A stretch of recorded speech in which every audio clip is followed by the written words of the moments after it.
హెచ్ఎస్ఐఏ నిధుల గోల్మాల్ కేసులో ED entry ఇచ్చింది. అన్ని వివరాలతో రికార్డులు అందించాలని సిఐడికి లెటర్ రాసింది.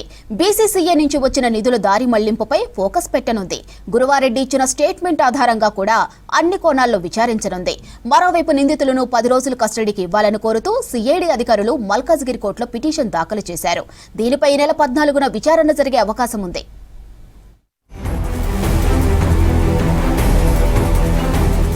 హైదరాబాద్ క్రికెట్ అసోసియేషన్ నిధుల గోల్మాల్ కేసులోకి ఎన్ఫోర్స్మెంట్ డైరెక్టరేట్ ఎంట్రీ ఇచ్చింది. ఎఫ్ఐఆర్, నిందితుల రిమాండ్ రిపోర్ట్ సహా సీజ్ చేసిన హెచ్సీఏ రికార్డులను ఇవ్వాలని సిఐడికి లెటర్ రాసింది.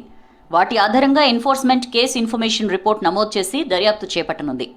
మెయిన్గా బీసీసీఐ నుంచి వచ్చిన నిధుల దారి మళ్లింపుపై ఫోకస్ పెట్టనుంది. మనీ లాండరింగ్ కోణంలో విచారణ చేయనుంది. ఇందులో భాగంగా ప్రధాన నిందితుడైన హెచ్సీఏ అధ్యక్షుడు జగన్మోహన్ రావు సహా 5 నిందితులను కస్టడీలోకి తీసుకుని విచారించే అవకాశం ఉంది.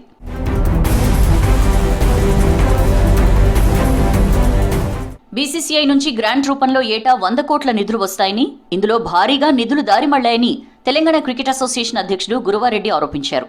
ఆయన స్టేట్మెంట్ను సిఐడి ఇప్పటికే రికార్డ్ చేయగా దాన్ని కూడా ఈడీ పరిగణలోకి తీసుకోనుంది. క్రికెట్ బాల్స్, స్టేడియంలో చైర్లు, అగ్నిమాపక పరికరాలు, టికెట్ల అమ్మకాలు, ప్రకటనలతో వచ్చిన ఆదాయం సహా హెచ్సీఏ అకౌంట్ల నుంచి చెల్లించిన డబ్బుకు సంబంధించిన వివరాలు రాబట్టనుంది.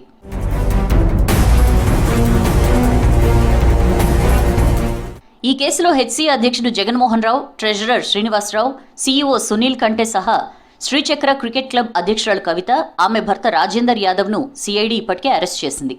వీళ్లను 10 రోజుల పాటు కస్టడీకి ఇవ్వాలని కోరుతూ సిఐడి అధికారులు మల్కాజ్గిరి కోర్టులో పిటిషన్ దాఖలు చేశారు. దీనిపై ఈ నెల 14వ తేదీ సోమవారం విచారణ జరిగే అవకాశం ఉంది.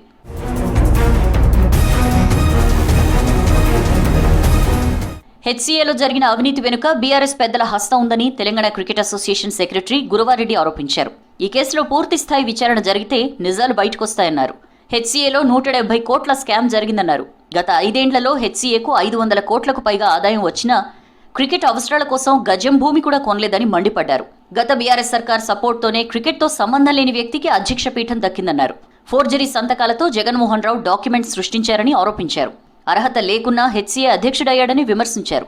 హెచ్సీఏలో అవినీతిపై నెల రోజుల కిందే తాము ఫిర్యాదు చేశామన్నారు. సిఐడి అధికారులు పూర్తి స్థాయిలో విచారణ చేయాలని కోరారు.